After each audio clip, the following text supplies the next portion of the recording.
Cringe কি, কেন cringe এত জনপ্রিয়, আমি কেন এই ভিডিও তৈরি করেছি, এই সব কিছুর উত্তর এই ভিডিও শেষ হওয়ার আগেই দিয়ে দেবো। ভিডিওটা শেষ পর্যন্ত দেখবেন। এই ভিডিওটা শুরু করার আগে আপনাকে কিছু বলতে চাই। পৃথিবীর 75% বাচ্চা যারা সোশ্যাল মিডিয়া ইউজ করে তারা এই ক্রিঞ্জ এবং নিউড কন্টেন্ট দেখে, আর এর দ্বারা ক্ষতিগ্রস্ত। ক্রিঞ্জ মিনিং, ক্রিঞ্জের কোনো এক্স্যাক্টলি মিনিং নেই। ক্রিঞ্জের ডেফিনিশন আছে। ক্রিঞ্জ হলো লজ্জার অনুভূতি। তুমি কি জানো ক্রিঞ্জ সোশ্যাল মিডিয়ায় কিভাবে এসেছে? ক্রিঞ্জ শব্দটা 2013 সালে প্রথমবার সোশ্যাল মিডিয়ায় একটা খবরের চ্যানেল দ্বারা প্রকাশিত হয়, কিন্তু এটা পপুলার হয় টিকটক আসার পর। ক্রিঞ্জ শব্দটা আসল ডেফিনিশন হলো কিছু মানুষ যারা তাদের ভিডিওতে কি করে কেউ বোঝে না, আর আমরা লজ্জায় তাদের ভিডিওগুলো দেখতেও পারি না, ক্রিঞ্জ ভিডিও বলে। 2016 সালে টিকটক আসে। টিকটক আসার পরেও ক্রিঞ্জ কমিউনিটিটা অনেক ছোট ছিল, কিন্তু 2019 সালে করোনা আসার পর এই কমিউনিটিটা অনেক বড় হয়ে যায়, আর তাদের কিছু ফ্যান ফলোয়ার হয়। কিছু ফ্যান ফলোয়ার তাদের আবার কপি করাও শুরু করে।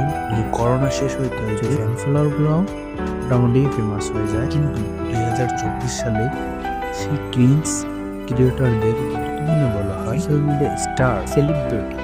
এখন তো বুঝলা ক্রিঞ্জ সেলিব্রিটি কারা। এখন আমি তোমাদের আমার একটা নিজের গল্প বলি। আমার বোনের বয়স 6 বছর। সে আমার আব্বুর ফোন ইউজ করে। সে একদিন হঠাৎ টেঙ্গি টেঙ্গি গান গায়। আমি শুনে অবাক হয়ে গেলাম, তো তারপরেও আমি তাকে তেমন কিছু বলি নাই।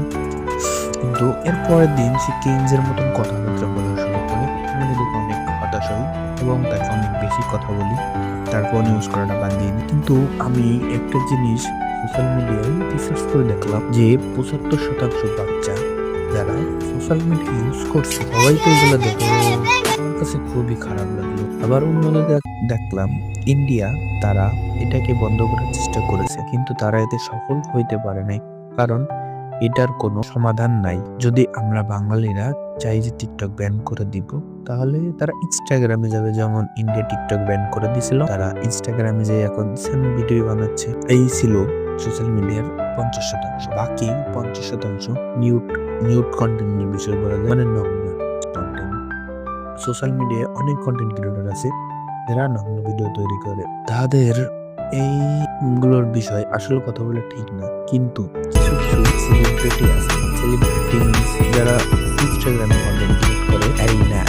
অ্যালিনা, সোফিয়া দি, প্যান্ডোরা কাসাই, যে ধরনের প্রসেসার দেখেন, আর নিজেরই পোস্টটা খারাপ হয়ে যায়। কিন্তু একটা বার ভাবেন, এই জিনিসগুলো যদি একটা 5-6 বছরের বাচ্চা দেখে, তার অবস্থাটা কি হবে? সে যদি অল্প বয়সে এসব ধরনের শিক্ষা পায়, তার তো ভবিষ্যতে আরো বেশি সমস্যা হবে।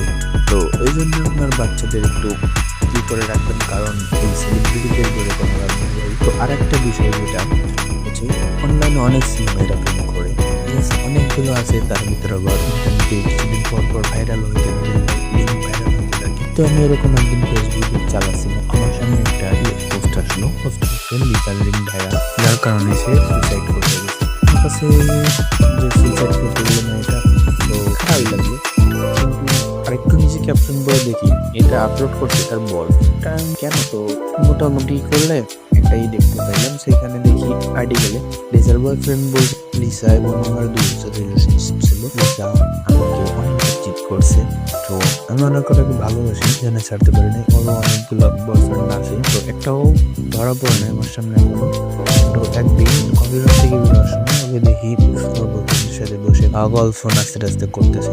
তো দেখেন আমি দেখি, আমার খুব ভালো লাগে, আমি অনেক ডিপ্রেশনে চলে যাই। আমি ওর কাছে একটা নিয়ন ভিডিও চাই, ও আমাকে সেটা সেন্ড করে, সেটা আমি ইন্টারনেটে আপলোড করে দিই।